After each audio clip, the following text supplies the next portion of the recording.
ನಿಮ್ಗಾಗಿರ್ಬೋದು best ವಿಶಸ್ನ ಯಾವಾಗಲೂ ತಿಳಿಸ್ತಿರ್ತಾರೆ Sudeep sir. So ಅಂಥ ವ್ಯಕ್ತಿತ್ವದ ಬಗ್ಗೆ ನಿಮ್ಮ ಮಾತು ಪ್ಲೀಸ್.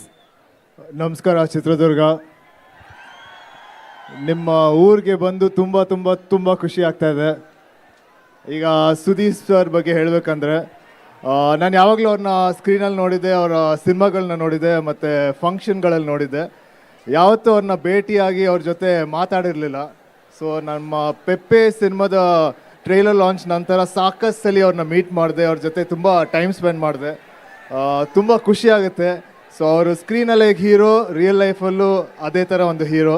ಅದು ಹೇಳೋಕ್ಕೆ ತುಂಬ ಖುಷಿ ಆಗುತ್ತೆ. ಮತ್ತು ಈಗ ತಾನೇ ಕೆಳಗಡೆ ಕೂತ್ಕೊಂಡು ಫೋನಲ್ಲಿ ಟ್ರೈಲರ್ ನೋಡ್ತಾ ಇದ್ದೆ. ಟ್ರೈಲರ್ ಅಂತೂ ತುಂಬ ತುಂಬ ಚೆನ್ನಾಗಿದೆ. ಸುದೀಪ್ ಅವರ ಪ್ರೆಸೆನ್ಸ್ ಇರ್ಬೋದು, ಅವರ ವಾಯ್ಸ್ ಇರ್ಬೋದು, ಅವರ ಹೈಟ್ ಇರ್ಬೋದು, ಎಲ್ಲ ಮ್ಯಾಕ್ಸಿಮಮ್ ಆಗಿದೆ. ಸೊ ಈ 25th ಅಂದರೆ ನಮ್ಮ ಕ್ರಿಸ್ಮಸ್ ಹಬ್ಬನ ನಾವೆಲ್ಲರೂ ಮ್ಯಾಕ್ಸ್ ಜೊತೆ ಆಚರಿಸೋಣ. ಮತ್ತು ಈ ವರ್ಷದ ಕೊನೆ ರಿಲೀಸ್ ಕೂಡ.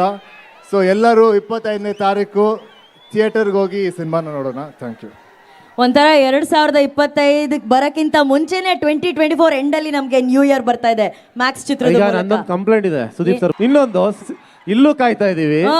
ಸಿನಿಮಾನು ಅಷ್ಟೇ 2 ವರ್ಷ ಆಯ್ತು ಬಂದು. ಪ್ರತಿ ವರ್ಷಕ್ಕೊಂದು 2 ಸಿನಿಮಾ ಮಾಡವಾ?